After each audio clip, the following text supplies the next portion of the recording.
Our honoree is Professor Zebulon Miletsky. Professor Miletsky is an Associate Professor of Africana Studies and History at Stony Brook University. Professor Miletsky is also a TEDx speaker, columnist at BK Reader, 2019 Academic Program Committee Chair, and Executive Council Member, Class of 2022, at Association for the Study of African American Life and Honor, and author of Before Busing, Boston's Long Freedom Struggle in the Cradle of Liberty.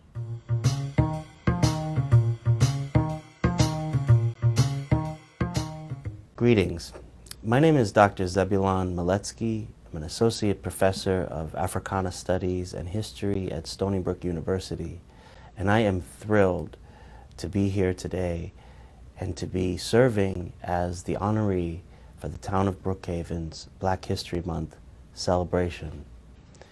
I'm indebted to a number of people involved with the town, especially Valerie Cartwright, who has been in my corner for many years, and so happy for you and your new position, and wishing you all the best, and everybody from the wonderful town of Brookhaven. I am pleased to be associated with this effort and with this event. As someone who has worked with the town of Brookhaven over the years in various capacities, the Black History Month celebration and this year's theme, the Black family, representation, identity, and diversity, as defined by the Association for the Study of African American Life and History, which sets the yearly Black History theme, an organization I'm pleased to also work with and be a part of. It's a real pleasure to have a chance to reflect on this very important theme as we find ourselves in this time in a new year, looking at various ideas and issues that affect the African American community at large, and particularly we find that the Black family becomes critically important, not only to understand our journey as a people, but also as a way to gauge progress. How much progress have we made since the civil rights movement and since the social movements which had an effect on debates around the Black family till today, and we're looking at various issues confronting our communities that remind us how important the family is. And so these remarks come from a talk that I have been working on in a lecture that I'm going to be giving at the Brentwood Public Library in February on Black History Month, and all are invited and welcome. And the title is The Black Family, Controversial Terrain in American Scholarship.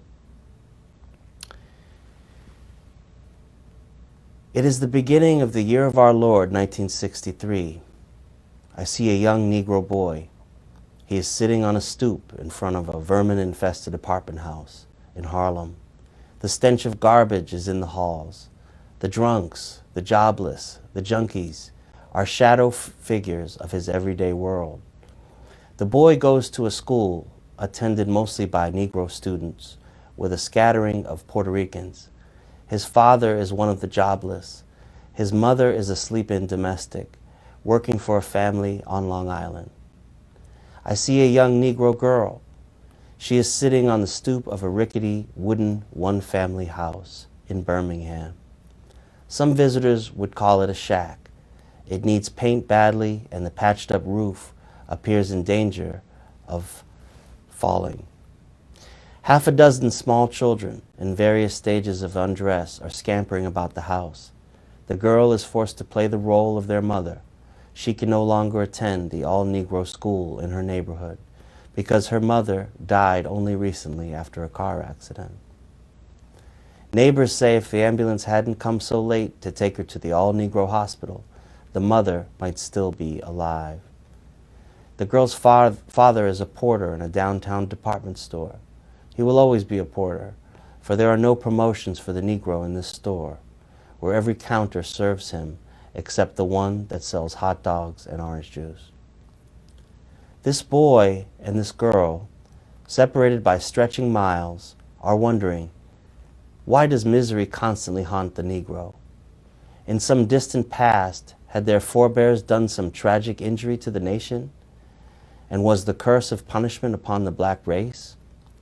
Had they shirked in their duty as patriots, betrayed their country, denied their national birthright? Had they refused to defend their land against a foreign foe? This was written by Dr. Martin Luther King in his classic Why We Can't Wait, published in 1963. And the reason I decided to talk about that quote is because I think King captures perfectly not only the plight of the black family, but specifically the black family in New York and in the North. And I want to talk about black families who moved to Long Island and Queens in the 1970s in search of the American dream. That produced a great deal of white flight and blockbusting, real estate schemes, anger, racism. And what we see are families in search of the American dream, stretching the idea that was promised from the civil rights movement of an integrated society, one in which African Americans and whites could live in harmony. But as black folks begin to move into parts of Long Island, to Nassau County, into Queens, we see a great deal of backlash, a denial essentially of the promise of the American dream, the idea that African American families could live anywhere they chose. The other piece is to pick up on something called the Moynihan Report in 1965, which caused a great deal of controversy because it blamed poverty on the black family for absent fathers and characterized women-headed households as pathological, the so-called broken homes theory. The notorious Moynihan Report and debates about the black family in the 1960s and 70s are very important for us to consider. We also need to talk about the American dream, considering we just celebrated Martin Luther King's birthday and holiday. And we need him now. Remember his famous words, "I have a dream." Deeply rooted, though, in the American dream. Are we still living that dream, or is it a dream deferred? These are questions that I will be talking about in this talk on the black family.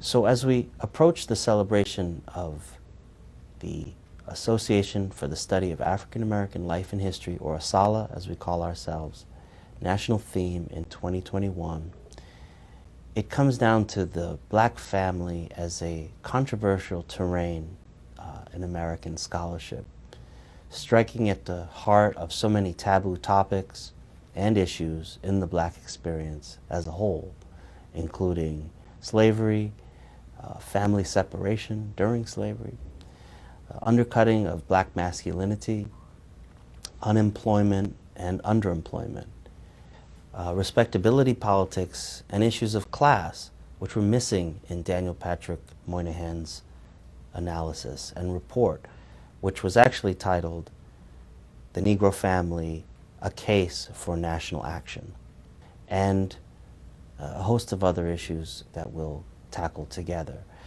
And that talk will take place on February 19th from 5 to 6 p.m.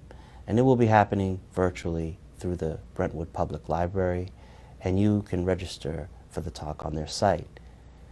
I invite you to make it. I hope you can make it. And in the meantime, I just want to thank again the town of Brookhaven for this wonderful, wonderful honor. It means so much to me and my family.